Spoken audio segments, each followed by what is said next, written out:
Welcome back everyone, John Panner here with another video. Today we're going to be going over the patch that just dropped on February 28th for Olympus Company. We're going to be really going over just the few big points of this patch, but I really do want to talk about the company adjusting the difficulty of the Battle of Chapter 2-18. Now, the main things that happened in this patch was, one, you got some freebies, which is really good. They fix merging, but only for Android accounts, so that means people who are on iOS, unfortunately you still can't merge your account quite yet, but if you're on Android, go ahead and merge your Android account over to Steam. The company did state, unfortunately, you can't merge Steam accounts to Steam accounts, so make sure if you're gonna play on your Steam, it is gonna be on the computer you want. They also fixed the issue where on the Battle Pass, the weekly tab, you couldn't click on it, and that was the case for me too on my phone, but after the patch, you can finally click the tab and there's no more issues with that. The next big thing that I really do want to talk about is the adjustment of the difficulty battle of 2-18. Now, for those of you guys who don't know, 2-18 is essentially this first stage where you're gonna most likely wipe, as in the way that you've been playing the game.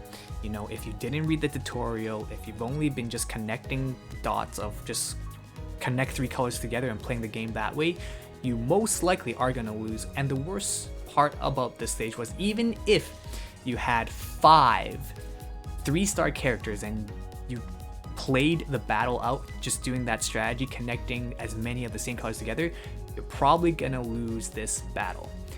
Now, what's interesting is that Project Moon in their previous game, Library of Runa, had a review that was dunking on essentially how hard it was. The meme that this company has is the difficulty curve is vertical. And in this instance, it does feel like that, but let me explain why I'm against the company making this fight easier. When I first encountered this battle, I was stumped for a bit. All I was doing was playing the game normally, but I was just doing, like what any of you guys are probably doing as a new player, just connecting 3 of the colors and just trying to connect as many of the same colors in a row to do the most damage, because that's what the game makes apparent to you. If you connect 3 colors together, you do more damage. So as a result, you're conditioned to just connect the colors together and that's it. What you don't realize is that this game is a lot to deal with. You have to manage resources, you have to manage weaknesses, you have to manage speed, you have to manage defenses, you have to manage team composition. There's a lot in this game that it tells you in the beginning, surprisingly through the tutorial, because I read the tutorial, and even still now I understand that the tutorial is not the best and fully fledged out, but it was good enough that I could extrapolate how it works. Now, 2-18, I remember very clearly wiping twice. I played it the first time, got annihilated and wondering what just happened. Played it again, doing the same strategy, got destroyed. Knowing that, I realized, as any gamer, I have to change up my strategy. So what I ended up doing was, I made a video where I wanted to help the player base with only characters that they could use in the beginning that didn't require gacha pulling. So I made a video, yes, this is me, I made a video using these 5 characters to beat stage 2-18. And as you can see, my characters aren't high level. I have a level 4. Hold up, it's not even level 6, it's level 4 Yi Sang. And I said level 6, Jesus, my thumbnail's dying, I need to fix this thumbnail. But I'm using a level 4 Yi Sang, level 8 Faust, and level 13 Ryoshu, and level 13 Austin, all tier 1 costumes. And the only one that I have that's like a tier 3 is Gregor.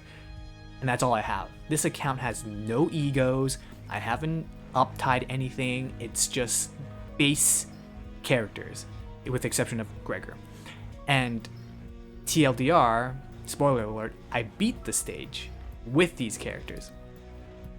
And what is annoying about this, for me personally, is that I definitely had a sense of pride and accomplishment when I beat the stage using these weak characters, base characters mind you, and it felt great because I was able to take the strategies, the game mechanics, everything that the game taught me and leveraged that into making a team comp that worked and synergized well to be able to beat the stage. And I can tell you right now, the stage wasn't easy, but I was able to still beat it. It was a level of resource management, it was building a team around a certain theme like Rupture, which is what this comp was. This was a Rupture team. It was also building synergies by using passives, because Ryoshu has the discriminate art passive where if you connect 3 green skills together, you do an extra 25% damage while taking extra 25% damage, which synergizes well with Gregor because he's got like 4 green skills. So in my mind, I was planning and extrapolating the best way to beat the stage with the current team that I had, which was very fun because it was essentially like solving a puzzle that stumped me and getting that nice aha moment. Them making the difficulty easier trivializes all the work that I put into the stage, but honestly speaking, I'm not that salty.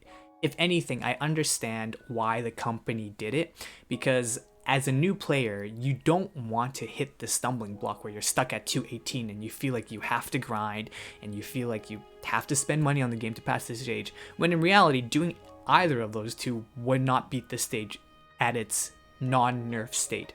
As you can see, while I was doing this stage, or if you watch the video, you'll see that I was still struggling to beat the stage, but I was able to beat it with proper resource management and egos chaining and all of that. And it's a pretty clutch moment. But when they make the game easier, it trivializes the amount of work that people come into overcoming those hurdles. I understand if this stage was unfair because the stats of the enemies were too high, and as a result, you cannot beat it, and it was very unfair.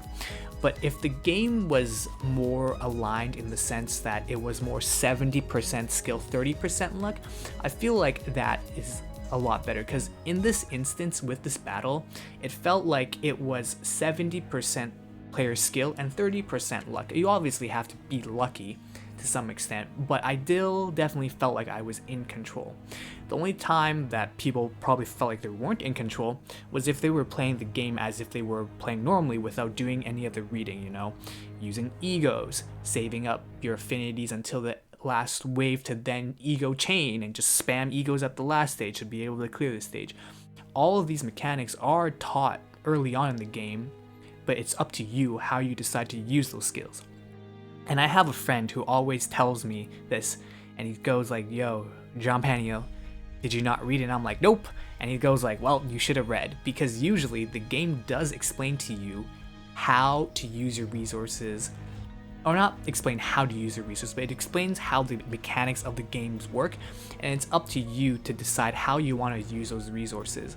And I want to say that Project Moon has honestly done a great job with this game. The balance of this game honestly feels quite fair. It's challenging at times, but it's not unfair. And I do feel like them adjusting the difficulty of 218 puts a little bit of a sour taste in my mouth because I spent, you know, a good chunk of time on it. But I think it makes sense for the company to do, because you don't want to hamstring your player base, especially your new player base, right in the beginning with such a difficult stage before they even get to the end game. I consider, quote unquote, the end game as getting past chapter 2 at the moment and unlocking Mirror World. I'm pretty sure there is going to be, hopefully, an end game content near the end of this game's life cycle, because right now how I see it is that this game, outside of the dungeons and mirror worlds, there's honestly not much more else you can really do in this game, because the moment you use up all your stamina, the moment you use up all your modules on your mirror worlds, there's honestly nothing else we could do. But that's gonna be another conversation for another time. But just to briefly summarize, the game got updated. You can finally merge your Android account to your Steam, and the weekly tab for the Battle Pass got updated. I will say that with the difficulty curve, I understand where the thought process of making the difficulty of 2-18 was. It's easier, which is great. But I feel like for people who want to have a challenge, that this was one of those instances where it was a fun challenge and they probably could have kept it in. But I do understand that hamstringing your player base at 218 can leave a very sour feeling, especially if you're a new player playing this casually. It definitely leaves a bad place or a bad taste in your mouth if you don't know why you're losing to stage 218. And honestly, if you guys just read a little bit more or watch my videos, I will definitely help you guys along the way. Anyways, that's the video. John Panio signing out. Make sure you guys catch me on Twitch because I do stream there under John Panio. And if you guys have any questions, comments, or concerns, let me know down in the comment section down below. I'll see you guys later.